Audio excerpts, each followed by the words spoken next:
I'm Norm Poltenson, and this is the Critics' Corner. It's 50 years since we started the war on poverty. Anybody ask the question, how are we doing? Well, let's see. 50 years later, we've spent $20 trillion, and the poverty rate is about 15%. What was the poverty rate when we began in 1964? Oh, it was about 15%. So if I ask you the question, how well are we doing? I guess you would say we're not doing very well in terms of bringing down the poverty rate, and maybe the war on poverty is a misnomer. But there are two things we've learned after 50 years. If you really want to solve the poverty problem, there are a couple of things you have to do. One is you have to get people to work. And secondly, you have to get them married. Now, let's jump into that and see what it means. The government loves to divide us up into quintiles. So if you take those people in the top quintile, meaning the top earners, and those in the lowest quintile, the bottom earners, and remember you got the same number of people in each category. What happens is we find the top quintile workers work full-time 6 times as much as those in the lower level. That's a figure we can't ignore. So how do we get them to work? The biggest problem we have is government policy.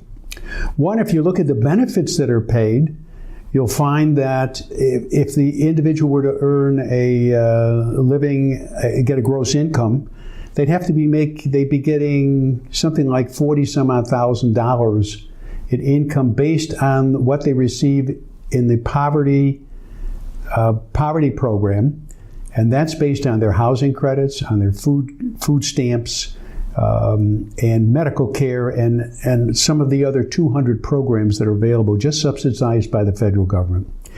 The second thing we learn that is discouraging people is what we would call taxing them. When you get over a certain level, if you get a job and you were receiving poverty compensation, in fact, what happens is you lose 50 cents of every dollar that you're now earning because the government will take away what they were giving you in benefits. Now, on top of the 50% you've just lost, you have to pay taxes. You've got 7.65, which is your share of the Social Security FICA. You have to pay income tax, state or local. It's easy to see that your tax rate now could be 70% just because you took a job and you're earning income. If we look at the question of being married, it's really the problem of out-of-birth wedlock. If we look at who's in poverty and who isn't in poverty, and you look at the overall statistics, almost 50% of those people in poverty who are classified as being in poverty are single mothers. If you look at those in poverty who are married, you have a ratio just under 8%. Huge disparity. If you look at those who are in long-term poverty, 80% of them are single mothers. So I think it's easy to say there are two things that need to be done. We need to get people to work, and they should be married. And we could solve a great deal of the poverty problem. Now, we did this back in the 1990s when we had reform, and we instituted the temporary assistance to needy families. It worked brilliantly in terms of putting people back to work, and in terms of cutting the benefits and obviously the cost of the taxpayers. But that's only 1 of 200 programs. We never did anything after that.